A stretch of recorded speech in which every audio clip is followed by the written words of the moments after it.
পারস্পরিক সহযোগিতা।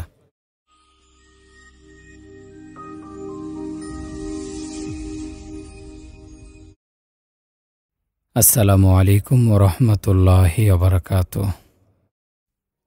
সুখময় দাম্পত্য জীবন গড়তে এ পর্যায়ে আমরা আরও কিছু বিষয় আলোচনা করব। স্বামী স্ত্রীর পারস্পরিক কাজে সহায়তার চর্চা সম্পর্কের মাঝে আস্থা ও সহমর্মিতা তৈরি করে। বৈবাহিক জীবনের প্রথম দিকে স্বামীর তুলনায় স্ত্রীর ত্যাগটাই বেশি থাকে, কারণ বিয়ের পর একটি মেয়ে সবকিছু ছেড়ে নতুন একটি পরিবারে যোগ দেয়, সম্পূর্ণ নতুন এক পরিবেশে খাপ খাইয়ে নেয় নিজেকে। বিপরীতে স্বামীকে প্রায় কিছুই ছাড়তে হয় না, না পরিবার না আত্মীয় স্বজন। তাই নতুন পরিবেশে মানিয়ে নেওয়ার ক্ষেত্রে স্ত্রীকে সহযোগিতা করা স্বামীর কর্তব্য। এছাড়াও তারা সন্তান লালন পালনের প্রধান দায়িত্ব পালনের পাশাপাশি সারাদিন সাংসারিক কাজে ব্যস্ত থাকে। পুরো সংসার তদারকি করে, খেয়াল রাখে কার কী প্রয়োজন। কোনো সাপ্তাহিক ছুটিও তাদের থাকে না, একটানা কাজ করে যেতে হয় জীবনভর। স্বামীর উচিত যত দূর পারা যায় স্ত্রীকে সাংসারিক কাজে সাহায্য করা, সামর্থ্য থাকলে কাজের লোকের ব্যবস্থা করা।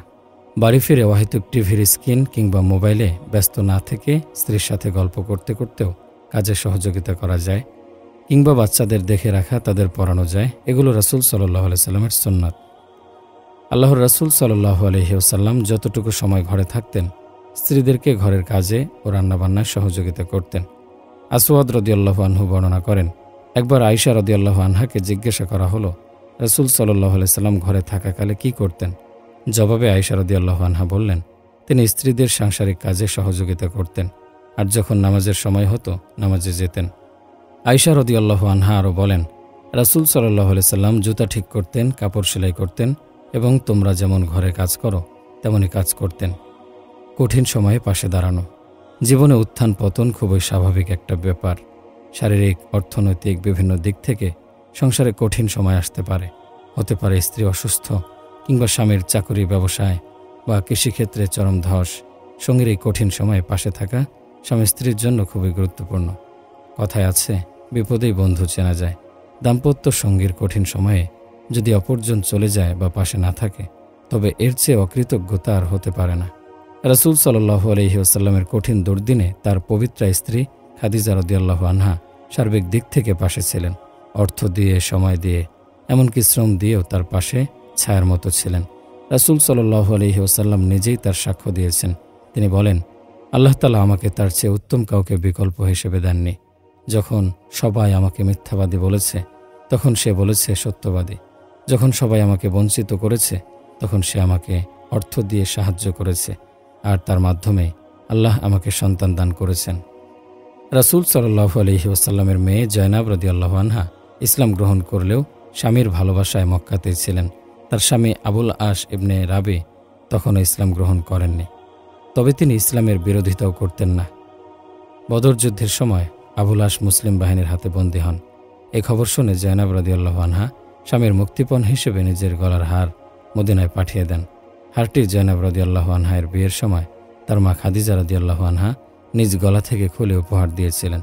রাসূল সাল্লাল্লাহু আলাইহি সাল্লাম এই হার দেখে নিজেকে নিয়ন্ত্রণে রাখতে পারলেন না। অশ্রুতে ভরে উঠল তার চোখ।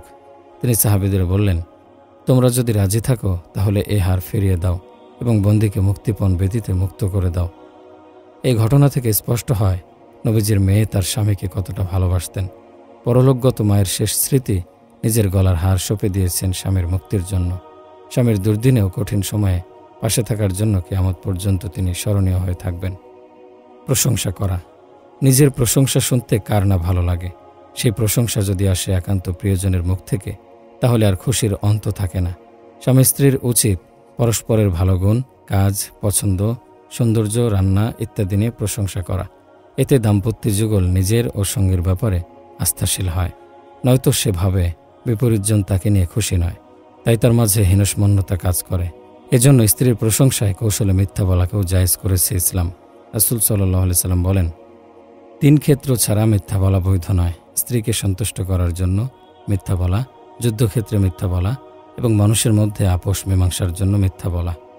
রাসূল সাল্লাল্লাহু আলাইহি সাল্লাম তার স্ত্রীদের প্রশংসা করতেন। আয়েশা রাদিয়াল্লাহু আনহা বর্ণনা করেন, আমি রাসূল সাল্লাল্লাহু আলাইহি সাল্লামের স্ত্রীগণের মধ্য থেকে খাদিজা রাদিয়াল্লাহু আনহার চেয়ে অন্য কোনো স্ত্রীর প্রতি অধিক হিংসা করিনি, কারণ রাসূল সাল্লাল্লাহু আলাইহি সাল্লাম প্রায় তার কথা স্মরণ করতেন এবং তার প্রশংসা করতেন। স্ত্রীর কোনো গুণ বা রূপের প্রশংসা করে তাকে আদুরে নামে ডাকা যেতে পারে। এটা বিশ্বনবীর সুন্নাহ। তিনি স্ত্রীদের বিভিন্ন আদুরে নামে ডাকতেন। আয়েশা রাদিয়াল্লাহু আনহাকে আদর করে ডাকতেন হুমায়রা। হুমায়রা অর্থ সুন্দর চিবুকের অধিকারিণী বা লালচে চেহারার অধিকারিণী। আম্মাজান আয়েশা রাদিয়াল্লাহু আনহা নবীজির ভালোবাসা ও প্রশংসায় কবিতা লিখেছিলেন। আমার একটি সূর্য আছে, আকাশেরও একটি সূর্য। আমার সূর্য আকাশের সূর্যের চেয়ে উত্তম, কেননা পৃথিবীর সূর্য ফজরের পর উদিত হয়, আমার সূর্য উদিত হয় এশার পর। ইসলামী সীমার মধ্যে থাকা দাম্পত্য জীবনকে উপভোগ্য করার জন্য শরিয়াহ সম্মত অনেক মাধ্যম ও উপায় উপকরণ রয়েছে। সুনির্দিষ্ট কিছু সীমারেখা ছাড়া সমগ্র পৃথিবী আমাদের জন্য উপভোগ্য। তবে খেয়াল রাখতে হবে আমরা যেন বাড়াবাড়ি করে না ফেলি। অতিরিক্ত কোনো কিছুই ভালো নয়। ক্ষণিকের আনন্দ পাওয়ার জন্য এমন কোনো কাজ করা যাবে না যা পরকালীন মুক্তির পথে বাধা হয়ে দাঁড়ায়। প্রিয় মানুষটিকে খুশি করার জন্য আমরা গল্পগুজব খুনসুটি করব, কিন্তু কখনো মাত্রা ছাড়িয়ে যাব না। হালালের সীমার মধ্যে থেকেই দাম্পত্য জীবনকে উপভোগ করব। মহান আল্লাহ বলেন, আর যে ব্যক্তি আল্লাহ ও তার রাসূলের নাফরমানি করবে এবং তার নির্ধারিত সীমারেখা অতিক্রম করে যাবে, আল্লাহ তাকে আগুনে নিক্ষেপ করবেন।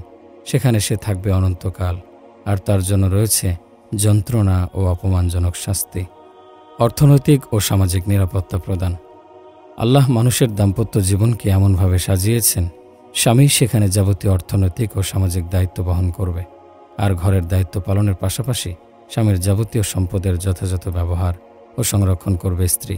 আল্লাহ তাআলা বলেন, আর রিজালু কাওয়ামুনা আলান নিসাই বিমা ফাদ্দালাল্লাহু বা'দাহুম আলা বা'দ ওয়া বিমা আনফাকু মিন আমওয়ালিহিম ফাস-সালিহাতু কানিতাতুন হাফিজাতুল লিল গায়বি বিমা হাফিজাল্লাহ। পুরুষ নারীর তত্ত্বাবধায়ক। আল্লাহ তাদের একজনকে অন্যজনের ওপর শ্রেষ্ঠত্ব দান করেছেন, কারণ পুরুষ নিজের ধন সম্পদ ব্যয় করে। কাজেই সতীসাধী স্ত্রীরা আনুগত্য পরায়ণ হয় এবং পুরুষদের অনুপস্থিতিতে আল্লাহর হেফাজত ও তত্ত্বাবধানে তাদের অধিকার সংরক্ষণ করে থাকে। এই জন্য স্বামীর কর্তব্য হল স্ত্রীর ভরণ পোষণ ও সামাজিক নিরাপত্তা নিশ্চিত করা। এটা স্ত্রীর অধিকার। স্ত্রীকে যথাযথভাবে ভরণ পোষণ না দিলে সংসারে কখনোই শান্তি বজায় থাকতে পারে না। স্বামী নিজের সাধ্যানুযায়ী ভরণ পোষণের ব্যবস্থা করবেন, এটা তার মৌলিক দায়িত্ব। শত চেষ্টা সত্ত্বেও যদি সংসারে টানাপোড়েন বজায় থাকে সেটি ভিন্ন কথা, কিন্তু আয় রোজগারের চেষ্টা না করে ঘরে বসে থাকা কিংবা ভবঘুরের মতো জীবনযাপন করা নিশ্চিতভাবেই অধিকার হরণের অপরাধ বলে বিবেচিত হবে। অর্থনৈতিক নিরাপত্তার পাশাপাশি স্ত্রীর সামাজিক নিরাপত্তার ব্যবস্থাও স্বামীকেই করতে হবে। তার জন্য নিরাপদ ঘরের ব্যবস্থা করতে হবে। বাড়িতে এমন পরিবেশ তৈরি করতে হবে যেন তার পর্দা, আবরু, সম্মান ও সম্ভ্রমের নিরাপত্তা নিশ্চিত হয়। চারিত্রিক ও আধ্যাত্মিক উন্নতির প্রচেষ্টা। ওই দম্পতি সর্বাপেক্ষা উত্তম যে নিজের চরিত্র হেফাজতের পাশাপাশি সঙ্গীর চারিত্রিক ও আত্মিক উন্নয়নেও বিরামহীন প্রচেষ্টা চালিয়ে যায়। ভালোবাসার সৌরভ মেখে তাকে উৎসাহ দেয়। আবু হুরায়রা রাদিয়াল্লাহু আনহু বর্ণনা করেন, আল্লাহর রাসূল সাল্লাল্লাহু আলাইহি সাল্লাম বলেন, সেই ব্যক্তির উপর আল্লাহ তাআলা রহম করুন যে গভীর রজনীতে উঠে সালাত আদায় করে এবং প্রিয়তমা স্ত্রীকেও জাগিয়ে দেয়। স্ত্রী জেগে উঠতে গড়িমসি করলে তার মুখমণ্ডলে পানি ছিটিয়ে দেয় যাতে সে সজাগ হয়।